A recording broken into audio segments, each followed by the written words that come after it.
Hello friends, so today we shall discuss tutorial 5 which basically deals with MATLAB code for BER or bit error rate generation for a BPSK system over AWGN channel, but specifically when the modulated signal is further spread using direct sequence spread spectrum code. So essentially we will try and evaluate the performance of such a spread spectrum system over a AWGN channel and try and understand the impact of spreading codes. So what we have here is a block diagram that shows how we are going to proceed with this performance evaluation. So we first notice that we have a modulating data source, which will basically be a data stream of binary bits, but for better understanding, what we do is we represent it in the bipolar form. We have seen this kind of a representation before in our previous tutorial, where we multiply the bipolar data stream with a corresponding bipolar spreading sequence. So we shall assume a bipolar data sequence over here, and the switch over here is shown in order to indicate that if we place all the switches in position 1, then what we end up getting is the conventional BPSK in AWGN, which was discussed in the previous tutorial. But if all these switches are in position 2, then what we introduce is the process of spreading, as you can see. So we will have a spreading code generator, which will essentially produce the orthogonal spreading code, which is multiplied with the bipolar data, and further it is modulated using the BPSK scheme. The modulated stream then passes through the channel, and at the receiving end we have additive white Gaussian noise, which is added to this signal, causing distortion.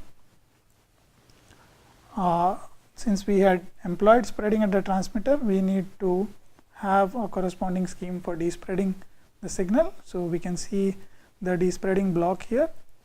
The received signal corrupted with noise is applied to a multiplier, and the same spreading code which we had used at the transmitter is once again used at the receiver. Once the multiplication is done, we then sum up the contributions of each block of spread code, and we then make a decision as to what is the demodulated bit. So we use a BPSK demodulator. I think this straight chain was explained in the last tutorial, so that is pretty straightforward, but the introduction now is of the spreading code generator over here, that is the transmitter as well as the receiver, which is used for spreading and despreading respectively. So let's see how we can implement this kind of a system and how we can plug in these two modules and what kind of performance it yields. Just to recall, and this was I think also discussed in the previous tutorial, that BPSK constellation diagram basically looks like this, where we have two possible symbols depending on no phase shift and a phase shift of 180 degrees.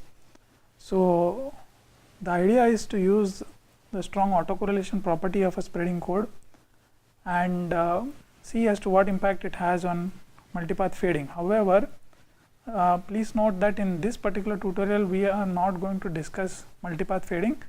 We will merely see the impact of spreading on an AWGN channel with no fading per se.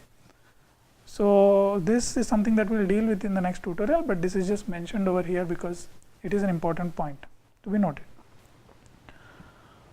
So let us have a look at the MATLAB code which facilitates implementation of the system that we just saw.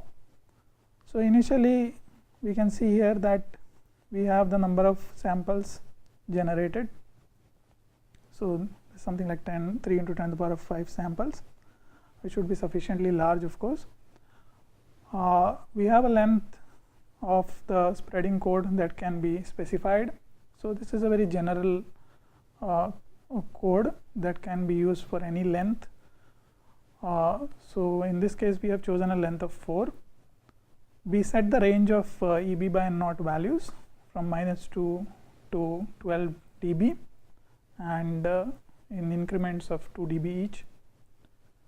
And then we have a case switch wherein basically we can select whether we want to plot the final BER in terms of EB by N naught on the x-axis or SNR. So we shall see what is the relevance of this particular statement, that is we shall see the results plotted both versus EB by N naught as well as SNR and see whether there is any difference between the two. Line number 14 over here is the generation of the spreading code. So there is an inbuilt function, library function in MATLAB which can generate header-mad codes provided you specify the length of the code that you desire to generate. So we have a code length of 4. So this will basically generate a matrix basically wherein we can it will basically be a 4 by 4 matrix wherein we have 3 of those rows which can be used as Walsh header-mad codes which are of course orthogonal to each other. The last row of course is redundant because it will be a row of all ones. So please try this out separately, this command separately in MATLAB in order to see what this yields. You can just ignore these two lines for the time being because this was written for some other purpose.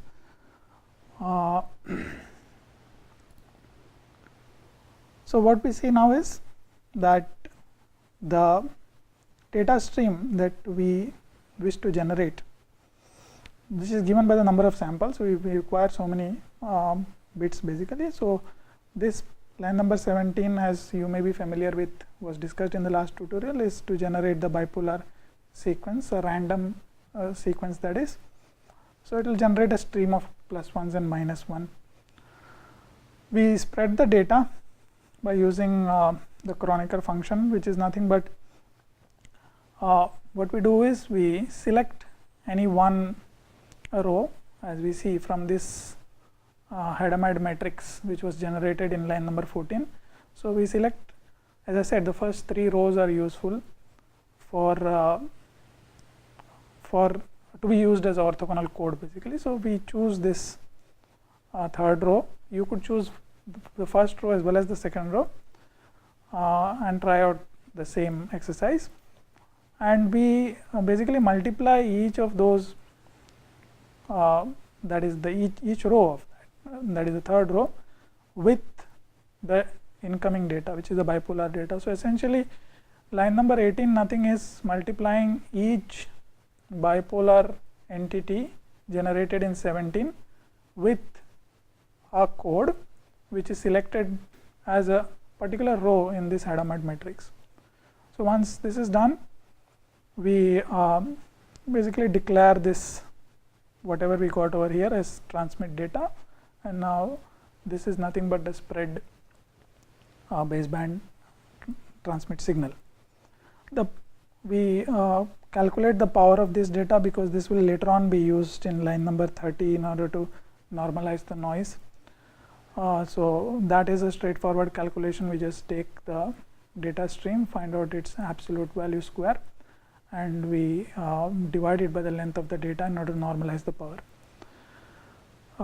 We also calculate, or rather we store the length of this transmit data, that is a spread data, as a variable n, because this is also going to be used perhaps later on. Now we run this program for or rather we loop it over this entire range of EB by N naught. So therefore whatever length is whatever the length of this vector which we generated over here, we run it over that length so as to calculate the bit error rate for each value of EB by N naught. We convert this EB by N naught to a linear value, or rather to the linear scale in line number 26, and we actually now we will see the plot of or rather how the program works. So depending on whether we select EB by N naught or whether we select the SNR, we accordingly add noise, and as you can see, noise is basically added as in terms of the square root of power. This is in order to normalize noise with respect to the data, and it also has to be the length of the code needs to be taken into account while calculating the noise, and of course we divide it by a root of twice EB by N naught linear, because the idea is to control the increment of this EB by N naught by varying noise rather than varying the signal. So that is what the control is. We generate the noise, that is the additive wide Gaussian noise, using this expression. It has a variance of 1 and a mean of 0. So essentially these two lines of code are the same, with a small difference that this is done with respect to the EB by N naught, whereas this is to be done with respect to the SNR. So once this noise is generated, we simply add the noise to the transmitted data, that is the spread data. This is nothing but the received signal, so this is where the additive operation happens. Now the receiver part of the signal, what we do is we take the received data, which is nothing but transmitted data corrupted with noise, and we reshape this data. Reshaping is nothing but arranging, because this is going to be a vector. So now what we do is we arrange it in the form of a matrix with number of rows equal to the length of the code and number of columns equal to the length of the received data dividing by the length of the code. So this is nothing but to convert, reshape is nothing but a command to convert a vector into a matrix with these many number of rows. That is, let's say if we denote this by some m, and this is denoted by some, let's say, n. So what you will get basically is a m comma n matrix, and then we take the transpose of that matrix, so that we get a n comma m matrix, and this matrix will have nothing but its rows of, that is the rows of this matrix will correspond to each data bit which is spread. So it will correspond to a set of spread bits which corresponds to or which is equivalent to every data bit that you had transmitted. So once we get it in that form, what we do is we find the size of this matrix. So it's nothing but, suppose I had let's say 4 data bits, and if I had the length of the code length of course is already specified, and that is equal to 4. So what I will have is totally 16, 4 into 4, 16 will be the length of this received data, and then I will break it up into 4 by 4 matrix, and so what I'll have is the length of the size, even if I take the transpose, it will still be 4 by 4, and the size of this matrix the number of rows will be equal to 4. So we make use of that over here in generating basically a column vector of ones, and we choose the same code which we had used at the transmitter, that is in line number 18 to spread the signal, and this Kronecker operation is basically to repeat this same code, and since it's repetition because it's being operated on a Kronecker basis with ones. So what this temp1 signal will look like is, it will look like the same code in column form repeated a number of times. That is, here in this case x is equal to 4, so it will be repeated 4 number of times. So this line number 47 essentially generates a matrix, and the matrix will comprise of columns which are repeated of the same code. Basically, it will be same code repeated. So what we then do is we multiply the temp signal which we had originally obtained, where we had segregated the received signal vector into the corresponding spread vectors. So we multiply the two, that is, we multiply the signal with the code. So every set of spread bit signals are multiplied with the same code, which is essentially just to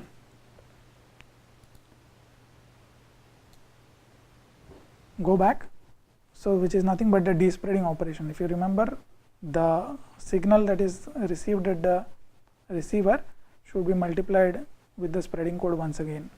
So that is precisely what we do in this line over here, that is line number 48.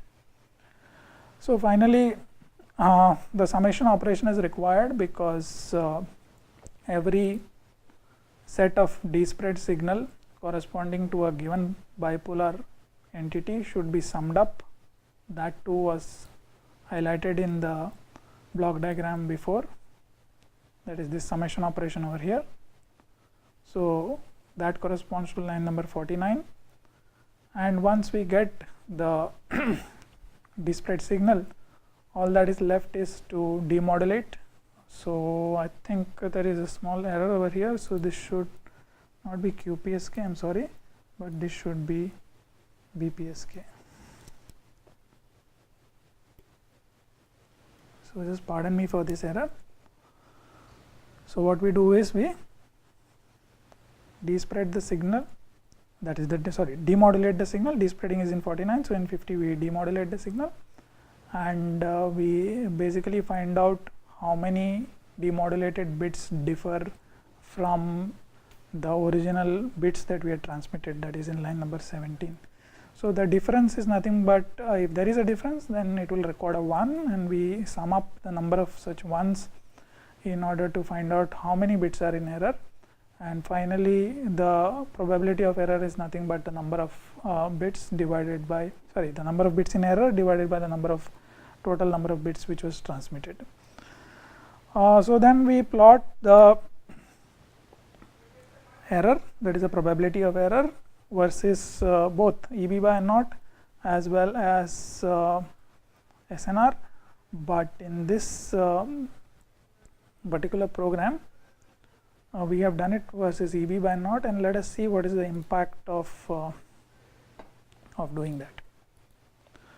So what we see is that looking only at EB by naught in dB, we see that the beta error rate curve for BPSK with or without spreading. So without spreading was dealt with in the last tutorial, and the result for BPSK BER with spreading, that is with the DSSS spreading, is shown over here in blue. So we see that it's essentially the same.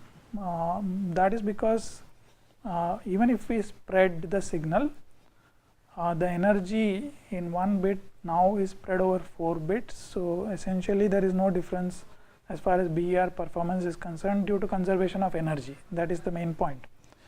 So however, if we plot this same performance versus SNR in dB, since here energy was spread over from 1 bit to 4 bits in this particular case, but power basically remains the same, because in power, when we talk about signal power, there is no notion of time, and so spreading, if we try to simulate it, the power across the 4 bits will remain the same. which depends upon the amplitude. So here we actually see the difference between the performance of BPSK with and without spreading. So this is what is the conventional curve that we get. If you notice, these two curves are the same, that is EB by N naught and SNR without spreading is the same. However, with spreading you will see a gain as far as plot in SNR is concerned, and that gain is equal to the processing gain in dB. So in this case L was equal to 4, so log to the base 10 L turns out to I think about 0.6, so that into 10 is about 6 dB. So we clearly see that there is a dB gain when we plot this in SNR terms. However, the true picture is obtained when we talk in terms of EB by N naught, and we see that the performance is the same with or without spreading. In fact, the performance impact can be more appropriately judged in the presence of interference, because spreading because this particular performance evaluation is only for noise, and per se there is no apparent impact of BPSK with spreading in AWGN noise. However, we know that spreading does provide interference margin and gain. So in the presence of interference there will be some gain expected, which we shall deal with in some other tutorial when we discuss multi-user CDMA systems. So in summary, what we have seen today is that the signal, when spread with a spreading code, and in this case a Walsh-Hadamard code, and then despread using the same code, yields us EB by N naught versus BR performance which is the same with or without spreading. But of course, the important and the crucial thing is that we have made an assumption that the transmitter and receiver are perfectly synchronized, and that assumption has led us to appropriately decoding the original signal. You could also try and introduce a delay and see what happens. The performance will degrade substantially if the synchronization assumption is violated. So this completes tutorial 5. I would advise you to go through this code carefully and try and change certain parameters, including the length of the code. Try and generate higher length codes and see the effect of the same on the BER, and possibly also try different types of codes. In this case we had used Hadamard code, so you could use some other code, and I hope you have understood and appreciated the difference between the plots of BER in terms of EB by N naught and in terms of SNR. Just to reiterate, energy conservation principle is highlighted over here. As I said, the energy over a single bit basically gets spread over 4 bits, and that's why there is no change in BER performance. But performance difference becomes obvious when we try and plot it against SNR. But the true measure is in terms of EB by N naught. Thank you.